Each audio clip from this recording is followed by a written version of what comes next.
Hello learners, welcome to my YouTube channel to the point learning. आज मैं आपके साथ क्लास 11 फिजिकल एजुकेशन का chapter fundamentals of anatomy, physiology and kinesiology in sports का next part discuss करने जा रही हूँ। इससे पहले इस चैप्टर से रिलेटेड मैंने इसके सारे पार्ट्स डिस्कस किए हैं, तो अगर आपने वो नहीं देखा है तो क्लास 11 फिजिकल एजुकेशन की प्लेलिस्ट में जाकर उन वीडियोस को जरूर देख लें इस चैप्टर से रिलेटेड, ताकि जो आपका पूरा चैप्टर है एक सीक्वेंस वाइज आपको समझ में आए।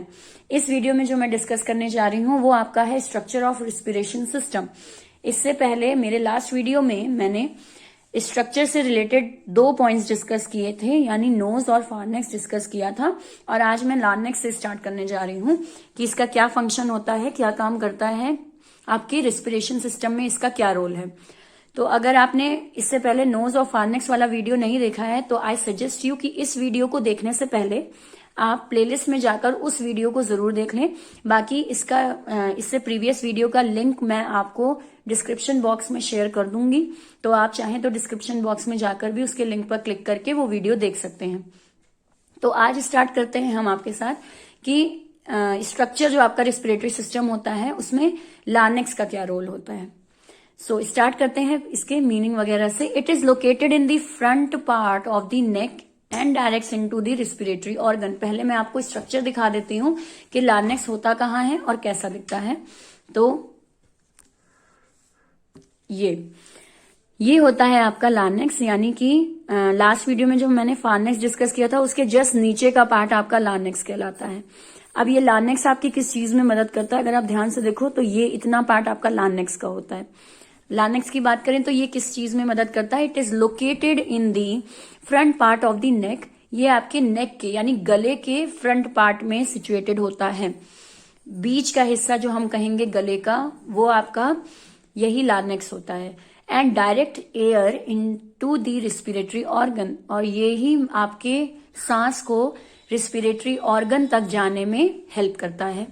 As it is also responsible for the production of sound, it is also known as voice box। ये बहुत इंपॉर्टेंट पॉइंट है आपके एमसीक्यू पॉइंट ऑफ व्यू से, कि क्योंकि यही लार्नेक्स आपके आवाज निकालने में आपकी हेल्प करता है, इस कारण से हम इसको वॉइस बॉक्स भी कहते हैं। एक इंसान की आवाज किस तरीके की होगी, किस तरीके की आवाज उसके गले से निकलेगी, तो ये लार्नेक्स ही है जो आपके साउंड प्रोडक्शन में या साउंड आप प्रोड्यूस कर सको अपने मुंह से, उसमें हेल्प करता है।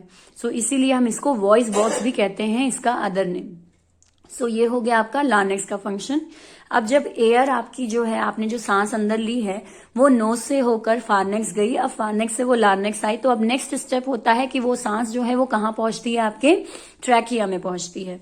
तो ट्रैकिया का भी हम आपको दिखा देते हैं कि ट्रैकिया क्या होता है। ये इतना एरिया जो आप देख रहे हो ये क्या कहलाता है, ये ट्रैकिया कहलाता है। ये इतना पार्ट ट्रैकिया होता है, एक सिलेंडर टाइप का होता है ये आपके, जो कि रेस्पिरेटरी सिस्टम में आपकी हेल्प करता है। जो आपके लंग्स होते हैं उस लंग्स के शुरू होने से पहले जो ऊपर का पार्ट होता है वो आपका ट्रैकिया कहलाता है। It is also called a wind pipe, इसको हम विंड पाइप भी कहते हैं। ठीक है, जो आप प्रॉपर रेस्पिरेशन सिस्टम करते हो उसके लिए काफी कुछ आपका ये ट्रैकिया रिस्पॉन्सिबल होता है। ठीक, सांस में कोई भी दिक्कत तो ट्रैकिया में कोई दिक्कत मानी जाए तब जाके आपके सांस में कोई दिक्कत आती है। अ हॉलो सिलिंड्रिकल ट्यूब, ये सिलिंड्रिकल ट्यूब होता है क्योंकि सिलेंडर शेप का होता है। अबाउट 11.2 सेंटीमीटर लॉन्ग, ये 11.2 सेंटीमीटर लंबा होता है, और इसकी चौड़ाई रहती है आपकी 2 से 2.5 सेंटीमीटर की। ठीक, ये आपके लिए एमसीक्यू पॉइंट ऑफ व्यू से याद रखना जरूरी है। इसके बाद आते हैं नेक्स्ट की इसका आगे का क्या रोल रहता है। It connects pharynx and larynx to the bronchi of lungs. इससे पहले जो हमने फारनेक्स और लार्नेक्स पढ़ा था उसको कनेक्ट करने में ये हेल्प करता है, और आगे चल के जो नीचे आपके लंग्स मौजूद हैं लंग्स में जो ब्रोंकाई है आपका उसको जोड़ने का काम करता है। तो एक तरीके से आप इसको एक बीच का लिंक कह सकते हैं कि मेनली आपका ये जो ट्रैकिया होता है ये एक ट्रैक है आपके सांस को लंग्स तक पहुंचाने के लिए। देन आते हैं नेक्स्ट जो आपका रेस्पिरेटरी सिस्टम में स्ट्रक्चर आता है वो आता है ब्रोंकाई। ब्रोंकाई का भी स्ट्रक्चर आपको पहले दिखा देते हैं, देन उसके बाद एक्सप्लेन करते हैं कि ब्रोंकाई क्या होता है। तो ब्रोंकाई आपका ये जो पूरा पार्ट है ये ब्रोंकाई बनाता है। ठीक, वैसे ब्रोंकस लिखा है यहाँ पे, बट यही आपका ब्रोंकाई यहाँ पे शो हुआ है। ठीक, यानी ट्रैकिया से आपकी सांस जो है वो ट्रैकिया से नीचे आई। अब उसके बाद उसका क्या फंक्शन होगा, तो वो आपका ये ब्रोंकाई उसे कंट्रोल करता है। तो the left and right bronchi reduce in size and breath into smaller tubes, यानी कि आपका ये जो पूरा ब्रोंकाई है ये दो पार्ट्स में डिवाइडेड होता है, यानी लेफ्ट और राइट वे में डिवाइडेड होता है। ठीक, इसके बाद ये क्या वर्क करता है, आपके स्मॉलर ट्यूब्स में डिवाइडेड रहता है ये, जिसको हम ब्रोंकियोल्स कहते हैं। ठीक, ब्रोंकियोल्स इसलिए क्योंकि ये देखिए आपके लेफ्ट और राइट दो भागों में डिवाइड हो गया, ये लेफ्ट पार्ट, ये राइट पार्ट, और इसके बाद ये फ्रेम क्या करता है, ब्रोंकियोल्स। अगर आप देख रहे हो ध्यान से, ये जो सर्कल वे में आपको दिखाई दे रहा है ये कहलाता है आपका ब्रोंकियोल्स। ठीक, तो यही यहाँ पे बताया जा रहा है कि आपके जो ब्रोंकाई होते हैं वो लेफ्ट और राइट डायरेक्शन में दो हिस्सों में बढ़ जाते हैं, और जब वो दो हिस्से आपके जाके मिलते हैं तो वो ब्रोंकियोल्स बनाते हैं। कहाँ पे, लंग्स में। As they enter the lungs, जैसे ही वो लंग्स के अंदर जाते हैं ब्रोंकियोल्स फॉर्म करते हैं। They are responsible for conducting air into the lungs. आपका ये ब्रोंकाई जो है यही आपके मदद करता है लंग्स में हवा को जाने में, यानी जो आपने सांस अंदर ली है वो लंग्स तक पहुंच जाए, तो उसका एक सबसे बड़ा रोल आपका ये ब्रोंकाई निभाते हैं। तो इसीलिए अगर इसमें कोई दिक्कत हो आपको, तो मेनली कहा जाता है कि सांस लेने में दिक्कत हो रही है, लंग्स तक प्रॉपर सांस पहुंच नहीं रही है या बाकी शरीर में नहीं पहुंच रही है, तो ये ब्रोंकाई हो गया। इसके बाद आते हैं डायफ्राम। अगर डायफ्राम की बात करें तो डायफ्राम आपका ये नीचे की जो लेयर है इसको हम डायफ्राम कहते हैं। ये जो आपको यहाँ लेयर दिखाई दे रही है, ये जो हिस्सा दिखाई दे रहा है आपका, ये डायफ्राम होता है। ठीक, अब ये डायफ्राम किस चीज में मदद करता है वो देखते हैं। Also known as the thoracic diaphragm, it is a dome shaped sheet of muscles and tendons. ये डूम शेप यानी कि गुफा की तरह इसका शेप होता है, तो बिल्कुल गुफा की ही तरह इसका शेप होता है अगर आप फिगर में देखें तो, और ये आपके मसल्स और टेंडन से बना होता है। ठीक, दूसरा इसका एक और नाम है थोरैसिस डायफ्राम, तो ये भी आप ध्यान में रखिएगा। It extend across the bottom of the rib cage. आपके रिब केज यानी जो हड्डी है आपकी, रिब्स जो हैं उसके बिल्कुल बॉटम में मौजूद होता है। उसके बाद तो आपका स्टमक एरिया स्टार्ट हो जाता है। ठीक, and separate the chest from the abdomen. आपके कमर के एरिया को आपके एब्डोमेन यानी कि आपके एब्डोमेन और चेस्ट के बीच जो एक डिवीजन की रेखा है, डिवाइड करता है, तो वो ये डायफ्राम ही है जो आपके चेस्ट एरिया को और जो एब्डोमेन एरिया है यानी आपका पेट का जो हिस्सा है उसके बीच के डिवीजन में ये डायफ्राम ही आपकी हेल्प करता है। It allows air to inflate the lungs. और आपके डायफ्राम की जरूरत क्या है आपके शरीर को, तो आपके लंग्स को प्रॉपर बैलेंस पहुंचाने में, आपके लंग्स इन्फ्लेट होते रहें यानी प्रॉपर तरीके से वर्क करते रहें, तो ये डायफ्राम एक समझ लीजिए एक नीचे स्केल का काम करते हैं जिस पर आपके लंग्स टिके होते हैं। तो ये डायफ्राम आपके बेसिकली सपोर्ट पहुंचाने का काम करते हैं आपके लंग्स को, प्लस आपके डिवीजन का काम करते हैं, चेस्ट का एब्डोमेन से डिवीजन करते हैं, तो ये इनका वर्क है। देन आते हैं अपने लास्ट रेस्पिरेटरी सिस्टम के लास्ट एलिमेंट पे जो कि है lungs.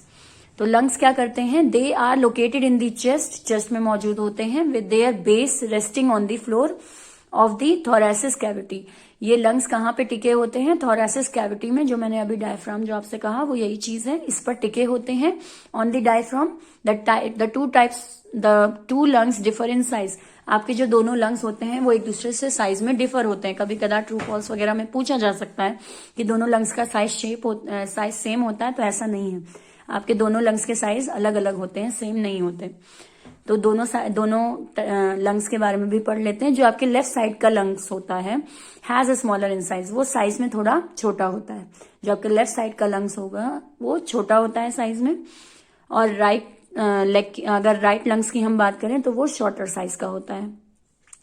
Then to accommodate the heart, आपका लेफ्ट वाला जो लंग होता है वो आपके हार्ट को अकोमोडेट करता है, यानी हार्ट को पंप होने में हेल्प करता है, इसीलिए वो स्मॉल साइज का रहता है। और नेक्स्ट आते हैं, it is shorter in size to make room for the liver. और अगर हम अगर हम राइट लंग की बात करें तो ये आपका शॉर्टर साइज में होता है। क्यों? क्योंकि ये लिवर को कंट्रोल करता है। तो बेसिकली एक तरफ आपका हार्ट होता है, एक तरफ लिवर होता है, तो लिवर को सपोर्ट करने के लिए जो लंग्स है वो शॉर्टर साइज में होते हैं, और जो लेफ्ट साइड आपके हार्ट को सपोर्ट करने के लिए जो लंग होते हैं वो थोड़े बिगर साइज में होते हैं। इसके बाद आते हैं नेक्स्ट पे कि इनका वॉल्यूम क्या होता है। Volume of residual air is 1000 to 1200 ml। यानी इनका वॉल्यूम कितनी एयर आपके लंग्स में एक्सट्रैक्ट होती है, तो वो है 1000 से 1200 ml। ये भी आपका MCQ बेस आपको हेल्प करने के लिए है। In the lungs at all time, सारे टाइम इतनी हवा आपके लंग्स में मौजूद रहती है। ठीक, इतनी हवा आपके लंग्स में ऑलमोस्ट हर वक्त मौजूद रहती है। देन नेक्स्ट आते हैं, बात करें अगर हम कि ये पूरा रेस्पिरेटरी स्ट्रक्चर, तो पूरा रेस्पिरेटरी स्ट्रक्चर मैंने आपको ऑलरेडी बुक में दिखाया। ये इस तरीके से फॉर्म होता है। नेजल कैविटी यानी नाक, ठीक है, नाक में आपके नेजल कैविटी मौजूद होती है जो आपकी हवा को प्योरीफाइड वे में आपके शरीर के अंदर एंटर करवाती है। फिर आते हैं फार्नेक्स। फार्नेक्स आपके उसी पूरी प्रक्रिया को आगे फर्दर पहुंचाने में हेल्प करते हैं। देन आता है लार्नेक्स। लार्नेक्स को भी हम वॉइस बॉक्स कहते हैं क्योंकि यहीं से आपकी आवाज निकलती है। देन लार्नेक्स के नीचे होता है ट्रैकिया जो कि सिलिंड्रिकल शेप का होता है और आपके जो सांस है उसको लंग्स तक पहुंचाने का काम करता है। देन आते हैं ब्रोंकाई। ब्रोंकाई आपके दो पार्ट्स में डिवाइड हो जाते हैं और फिर एक साथ वो मिलके बनाते हैं ब्रोंकियोल्स और ये लंग्स के अंदर आपकी हवा को एंटर करवाते हैं। देन आता है नेक्स्ट होता है डायफ्राम। डायफ्राम एक इस तरह की लेयर होती है जो कि डूम शेप की लेयर, गुफा के शेप की लेयर होती है जो कि आपके चेस्ट को और स्टमक को सेपरेट करने का काम करती है और प्लस आपके लंग्स को सपोर्ट पहुंचाती है, टिके रहने में हेल्प करती है आपके लंग्स की। एंड देन लास्ट आता है हमारा लंग्स। लंग्स क्या करते हैं, तो लंग्स बेसिकली आपके दो साइज के, डिफरेंट साइज के लंग्स होते हैं दोनों तरफ आपके, जो कि आपकी पूरी रेस्पिरेटरी सिस्टम को फाइनली जो आपके सांस है उसको स्टोर अपने में करते हैं। और अगर हम कहें कितनी हवा या कितनी एयर स्टोर होती है लंग्स में जो कि ऑल टाइम मौजूद रहती है, तो वो 1000 से 1200 ml। तो ये पूरा आपका रेस्पिरेटरी सिस्टम का स्ट्रक्चर है। अब नेक्स्ट वीडियो में मैं आपको बताऊंगी कि ये रेस्पिरेशन सिस्टम मैकेनिज्म वे में कैसे परफॉर्म होता है, यानी आपकी जो सांस है वो अंदर जाती है तो उसका पूरा पाथ क्या है, यानी किस तरीके से वो चेंज होती है कार्बन डाइऑक्साइड में, यानी इनहेलेशन और एक्सहेलेशन समझाऊंगी। तो आज यहां तक ही रखते हैं। आई होप आपको ये पूरा स्ट्रक्चर क्लियर हुआ हो और अगर कहीं कोई भी डाउट है तो आप मुझे कमेंट सेक्शन में जरूर मेंशन करें। अगर वीडियो समझ में आया हो, पसंद आया हो तो लाइक का बटन जरूर क्लिक करें। बाकी चैनल को सब्सक्राइब जरूर कर लें अगर अभी तक नहीं किया है। बेल आइकन पे क्लिक करें ताकि लेटेस्ट नोटिफिकेशन आप तक पहुंचे। Thank you and have a nice day.